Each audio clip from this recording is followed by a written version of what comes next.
but it helped me start my journey of taking away a lot of shame that I had associated with a lot of the things I thought was just wrong with me. Like I was just lazy and I couldn't start things and finish them. And I just thought I was the kind of person that I would start a project and I just wouldn't finish because I'm lazy or I'm disorganized, and I'm messy. It's been a journey. It's hard to completely get rid of some of those thoughts because they're so ingrained in me from childhood. But it really, really made me realize that I'm not lazy. I'm really, really hardworking. And yeah, I'm disorganized, but like it's for a reason. And also sometimes it's okay to be messy. Like it's okay. Okay. Welcome to Successful with ADHD. I'm Brooke Schnittman. Let's get started.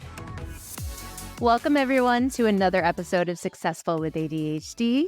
Today, I have someone very special. Her name is Liesel. For any of you who are new or expecting moms, I'm sure you've seen her very large and comprehensive and valuable Mommy Labor Nurse Instagram. Liesel is just not any Instagrammer. She has her bachelor's BSN-RN in labor and delivery. And she's the founder of Mommy Labor Nurse, and she provides online birth classes, resources, so it helps women, provide them the knowledge and encouragement that they need to feel prepared and in control to have an even better birth, no matter what their delivery is. That is right. Thank you so much for having me, Brooke. I'm excited to chat. Yeah. And I'm wearing my pregnancy shirt on. Don't worry, guys. I am not pregnant. It must have been a subconscious thought, Must have Let me been. wear my... So, Liesel, we have a special relationship outside of just the professional. So tell everyone who doesn't know who you are, when you got diagnosed and what officially made you decide, or if it was your parents who decided to go for the ADHD diagnosis. It was not my parents. I'll start off with that. Yeah, no, it was definitely not my parents.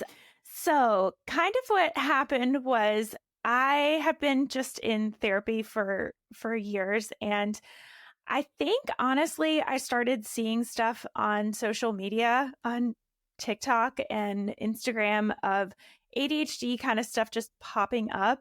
And I have other people in my life who have ADHD. So it's not like something that I was not like aware of at all. But stuff just started to pop up on my feed. And I started to kind of relate a little bit with some things like, disorganization and time management kind of stuff. And I'm like, yeah, but also I have anxiety and I have depression and I have these other things that have been labeled this, and it's probably not ADHD. Like, no.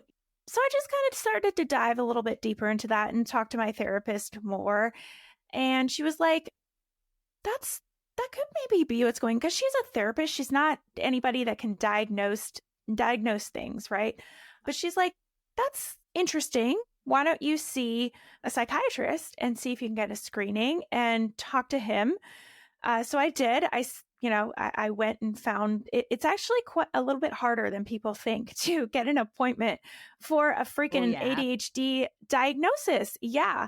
It's incredible. But at this point, it is. But at this point, she had said that. And that was like kind of my, like, she almost like gave me permission in a weird way to like say, okay, maybe that is what's going on.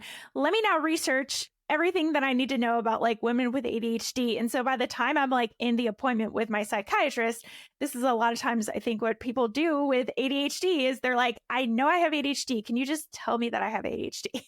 Yeah. So we talked a lot about it, and we talked a lot about childhood and like things that I, has it been present from childhood and this, that, and the other. So I read a lot of different blogs, and I can't remember what the name of the book is that I read now, Women with ADHD, something with women specifically.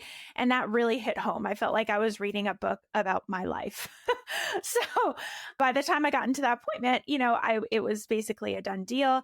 And it took probably about 6 months for me to get my medication on like a good track, which is not abnormal, I would say, for people, because I kind of started on one, and I was very just wary of taking medication in general for my other diagnoses and ADHD. So I was like, but also, yeah, I I probably need should it. take medication. Yeah, exactly.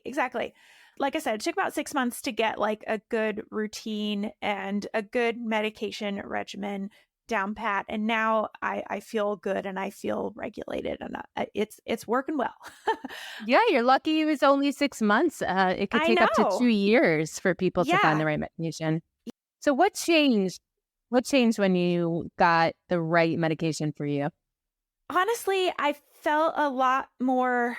I felt like I could initiate stuff a lot easier. Okay. I had so much trouble initiating tasks because I'm a nurse.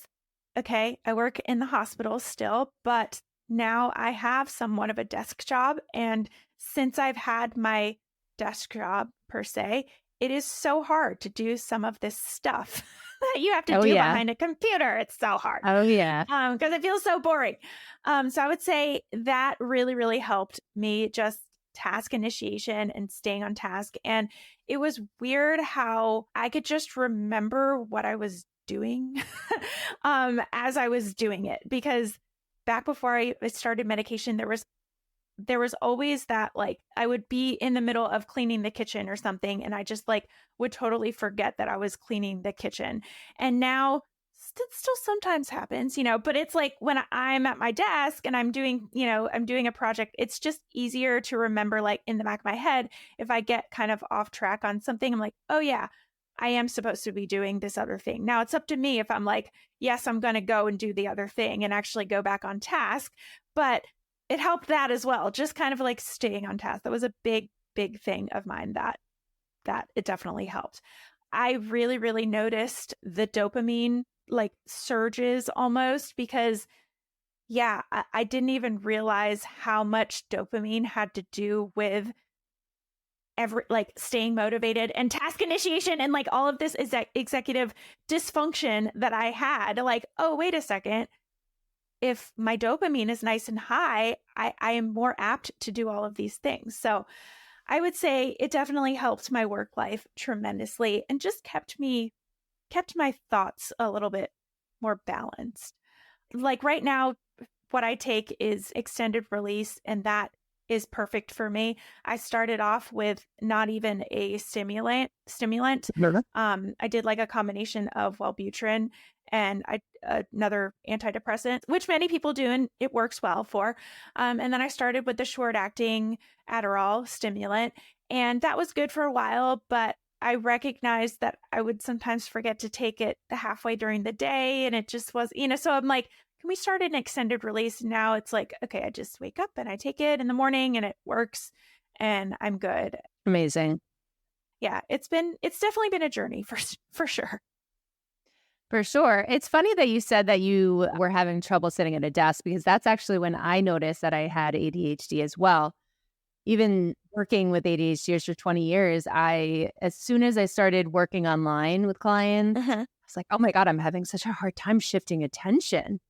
Yeah. And I noticed that. So now you have more of a balanced surge of a dopamine, and you're able to choose and stay focused on the things that you want to stay focused on. So what else have you discovered since your ADHD diagnosis? I would say it definitely not completely got rid, but it helped me start my journey of taking away a lot of shame that I had associated with a lot of the things that I thought was just wrong with me. Like I was just lazy and I couldn't start things and finish them. And I was never, I just thought I was the kind of person that I would start a project and I just wouldn't finish because I'm lazy, or I'm disorganized, and I'm messy. So it definitely started that journey for me. And it's been a journey. It's hard to completely get rid of some of those thoughts because they're so ingrained in me from childhood, but it really, really made me realize that I'm not lazy. I'm really, really hardworking. And yeah, I'm disorganized, but like it's for a reason. And also sometimes it's like okay to be disorganized and it's okay to be messy. Like it's okay. Okay. Yeah. I think it really, really helped me start to peel away some of that shame that I had had for so long. Lots of self-acceptance, I'm hearing, once you Yes. started to work with your brain rather than against it. Yes, yes, for sure. I think this is probably so common for people that get diagnosed later in life is they thought that this is just the way they were. Like I remember being like, "Wait, people actually can just like start something when they want to start something." Like they're like, "I'm going to do laundry today," and they actually do it. They don't have to like completely like force themselves and then feel like crap if they don't get XYZ million things with their laundry like perfect. Like I was holding myself to like, wait, there are actually people out there that just do the boring things and they, maybe they don't like it, but they like can do it. What? That doesn't make any sense. Well, you and me are similar. We're fortunate enough to be able to delegate the things that or hire out, right? Oh yes. Oh yes. I hire out a lot of things and it's a blessing, but it's a lot. A lot. Exactly. So, what other things have you tried since you received your ADHD diagnosis to help you? I'm very, very heavy on pen and paper now, or pencil and paper, honestly. I have like pencil and paper pads like kind of all over my house. And I use Alexa like she is my BITCH for like everything. Um, like my groceries, it's like, because I just need, if I think of something, like I got to get somewhere and write it down right away. It needs to come out or it's going to go away. So like I just always need a pencil and paper, right here, or I need Alexa by my side to be like, hey, Alexa, like put my stuff on my grocery list that I just thought of because I saw a commercial for, a hamburger and I realized, oh yeah, I forgot to get my buns and I need to tell Alexa to get my, stuff like that. So, and for some reason, pen and paper, I realized was really, really crucial for me because I was like trying so hard to digitally organize my life because like so much of our lives are digital, but I was finally able to just like relinquish that and say, hey, like pencil and paper, it works for a reason. Like there's something to that pencil paper that makes such a difference. It's the working memory. Yes. Yes. It activates your working memory by using a pen and paper, not the same way as a computer in typing. So there's science behind that for sure. Now, not everyone Science. prefers the pen and paper, Yeah. and that's okay if you're digital, whatever works for you. But there Yeah. is science behind that for sure. I am a Yeah. pen and paper type of girl too, but I also need my digital because in a digital world, you're out and Exactly. about and you're not going to always have paper around. I was so bummed when I met you 2 months after I gave birth, and I was I like, know. "Where was Liesel Aw. when I was pregnant?" Because my ADHD brain, I'm like, "I don't know what to do. What am I Yeah. supposed to think about? What's important? What's not important?" So Yeah. you just make these and you started a mommy labor nurse before you even knew you had ADHD. So going back to what you said, as far as being lazy, like you're not lazy. I mean, you don't gain 600,000 followers by being lazy and being a labor nurse Yes. and being a mom and a Yes. wife. Yes. Yes. Yes. I do a lot of things. I wear a lot of hats. I am not lazy. I know. It's like it's just that you're holding yourself back. I think that's what I finally have really recognized from this diagnosis is that I've been holding myself back so much and it's like my own thoughts are what's keeping me from like the potential that I have and that I've already showed myself, right? Cuz like you said, I wear all these hats, I do all these things, but it's really just those thoughts that need that Rewiring. medication and therapy and rewiring exactly. Totally, totally. I actually talk about that in my upcoming book, Activated with Love ADHD. it. Activate your ADHD brain. My working memory is not so great. Um, but I promise it helps with that. So, Liesel, what hasn't changed for you since your ADHD diagnosis? I would say I'm still messy, but there's nothing wrong with it. Okay. I recognize, like, especially when I'm making a reel or something, or I'm doing some sort of really creative task, I've just accepted, like, I cannot put things away as I'm doing it. It's part of the process. Like, I have to take, this outfit out and try it on and then it's like, if I'm constantly trying to pick up after myself, I lose my flow. So it's like, I can't, it does me no like service to be like organized and perfectly like clean in those moments. So that's like a big thing that hasn't changed, is that, like, yeah, I'm definitely still messy in a lot of areas of my life, but I've gotten rid of a lot of the thoughts that there's like something bad with it, I would say. Mhm. So the visual distractions are, you've accepted them and you're able to remain on your path and not disrupt your flow. Yeah, and I have people who can help me clean up afterwards. So Delegating, hiring out. Yes. Well, you focus on the things that energize you, and you yeah. literally can feel more productive with. And Yes. then, it gives you that freedom to think positively, to make more Uh-huh. money Uh-huh. and hire out. What would you say to younger Liesel, knowing what you know now? Oh, I would say it's tough, because I've gone down this train of thought as well. Like, oh my gosh, at first I feel like you're almost angry at not yourself, but like your parents, or just, I'm like, oh, if I had gotten diagnosed earlier in life, like, so many things maybe would have been different. And but then it's like, I can't, that's holding me back too, right? Like, thinking that way. But yeah, I don't know. I think I would tell myself a lot of what just I've learned in this thought progression, to not hold myself to this like standard that is society, because one thing that I really, really recognized is that we live in a neurotypical world. We live in a world that is very, very much built for neurotypicals.